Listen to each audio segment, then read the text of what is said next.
ത്രിപുരസുന്ദരിയായ തിരുമാന്ധാംകുന്നിലമ്മയ്ക്ക് നമസ്കാരം. വള്ളുവ കോനാതിരിമാരുടെ പരദേവതയ്ക്ക് നമസ്കാരം.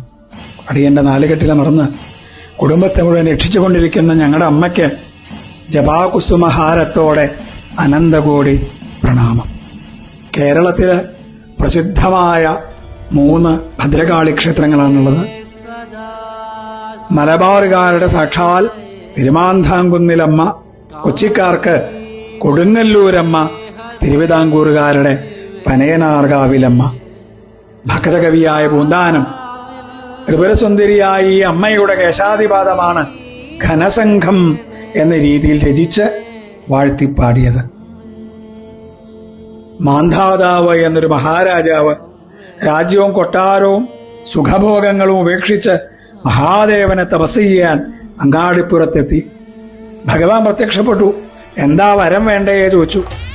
ഏറ്റവും വിശിഷ്ടായ ശിവലിംഗം അടിയന് തരൂ എന്നാണ് അദ്ദേഹം ചോദിച്ചത്. ഭഗവാൻ ധർമ്മസങ്കടത്തിലായി.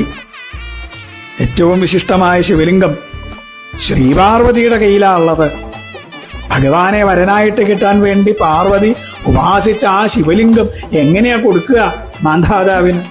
പക്ഷേ ഭക്തവാത്സല്യം കൊണ്ട് അമ്മയെ അറിയിക്കാതെ മഹാദേവൻ ആ ശിവലിംഗം മാന്ധാതാവിന് കൊടുത്തു. സങ്കടയില്ലേ ദേവിക്ക്? ദേഷ്യം അങ്ങനെ വന്നു. സംഹാരരുദ്രയായ ഭദ്രകാളിയും ഭൂതഗണങ്ങളും അമ്മയുടെ മുമ്പിൽ അങ്ങനെ പ്രത്യക്ഷപ്പെട്ടു. അമ്മ ഒരു വാക്കങ്ങോട്ട് പറഞ്ഞാൽ മതി, ബാക്കിയൊക്കെ ഞങ്ങൾ നേരെയാക്കിക്കോളാം എന്ന. അമ്മ പറഞ്ഞു, അരുത്. ഭഗവാൻ വാത്സല്യത്തോടുകൂടി കൊടുത്തതാ, അനുനയത്തിലൂടെ അത് സമ്പാദിക്കാൻ പറ്റുമോ നോക്കൂ. ദേവിയും ഭൂതഗണങ്ങളും പല രീതിയിൽ ശ്രമിച്ചിട്ടും മാന്ധാതാവ് ആ ശിവലിംഗം കൊടുത്തില്ല അത്രേ. അവസാനം യുദ്ധായി. ദേവിയുടെ ഭൂതഗണങ്ങളും മാന്ധാതാവിന്റെ ശിഷ്യന്മാരും. മാന്ധാതാവിന്റെ ശിഷ്യന്മാര് ആട്ടങ്ങ വലിച്ചങ്ങനെ എറിഞ്ഞു ദേവിയുടെ ഭൂതഗണങ്ങൾക്ക് നേരെ. അതൊക്കെ ഓരോ ശിവലിംഗമായിട്ട് മാറിയിത്രേ. ഭൂതഗണങ്ങൾ പേടിച്ചോടി. ഇന്നും തുലാമാസം 1-ാം തീയതി വന്തീരടി പൂജയ്ക്ക് ശേഷം ക്ഷേത്രത്തിന്റെ വടക്കേ നടയിൽ കാട്ടുപിഴമായ ആട്ടങ്ങ 2 പക്ഷമായി ഭക്തജനങ്ങൾ നിന്ന് എറിയാറുണ്ട് അത്രേ. ഈ യുദ്ധസ്മരണയാണ് അതിന് കാരണം. ഭദ്രകാളിയും മാന്ധാതാവും ശിവലിംഗത്തിൽ പിടിമുറുക്കി. അവസാനം ആ ശിവലിംഗം 2ആയിട്ട് പിളർന്നു. അത്രമേൽ ആ ശിവലിംഗത്തോട് ഭഗവാനോടുള്ള ഭക്തന്റെ പ്രേമം കണ്ടപ്പോ മഹാദേവൻ പ്രത്യക്ഷപ്പെട്ടു. അവിടെ ശ്രീപാർവതിയും സാക്ഷാൽ ശ്രീനാരായണനും ബ്രഹ്മാവും ഭൂതഗണങ്ങളും മഹാഗണപതിയൊക്കെ. ആ മഹാഗണപതി ഇന്നും തിരുമാന്ധാംകുന്നിലമ്മയുടെ അടുത്ത് ഭക്തന്മാരെ അനുഗ്രഹിച്ചുകൊണ്ട് നിൽക്കുന്നു. സാക്ഷാൽ ഭദ്രകാളി ദേവി അവിടെ ഭക്തന്മാരെ മുഴുവൻ അനുഗ്രഹിച്ചുകൊണ്ട് ശിവക്ഷേത്രങ്ങളിൽ പ്രസിദ്ധമായ തിരുമാന്ധാംകുന്ന് അവിടെ ഭഗവാനും പ്രതിഷ്ഠ ചെയ്തിട്ടുണ്ട് എന്നർത്ഥം. ആ ഭഗവതിയുടെ വിശേഷമായ ഒരുപാട് ചടങ്ങുകളിൽ ഒന്നാണ് ഈ ആട്ടങ്ങയേറ്.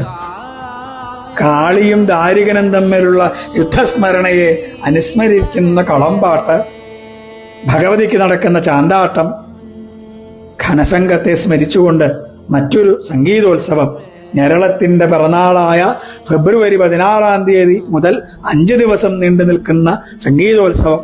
അത് ഘനസംഘത്തോടെയാണ് ആരംഭിക്കുക. ശിവൻ മുഖ്യ പ്രതിഷ്ഠയായതുകൊണ്ട് ശിവരാത്രിയും തിരുവാതിരയും വളരെ വിശേഷമാണ്. നവരാത്രി അത്യന്തം വിശേഷമായിട്ട് ആഘോഷിക്കുന്നു. മഹാലക്ഷ്മിയും മഹാകാളിയും മഹാസരസ്വതിയും ഈ അമ്മയിൽ നിറഞ്ഞു നിൽക്കുന്നുണ്ട്. പോരാതെ സപ്തമാതൃക്കളും ഇവിടെ കുടികൊള്ളുന്നു. ലോകത്തിന് മുഴുവൻ അനുഗ്രഹം വാരിക്കോരിച്ചൊരിഞ്ഞുകൊണ്ട് സാക്ഷാൽ ഭദ്രകാളിയായി വിലസുന്ന ഈ ത്രിപുരസുന്ദരിയായ അമ്മയുടെ പാദങ്ങളിൽ അനന്തനന്ദനന്ദകോടി നമസ്കാരം. ഓം ശ്രീ മഹാദേവി നമഃ. കൃഷ്ണ ഗുരുവായൂർ.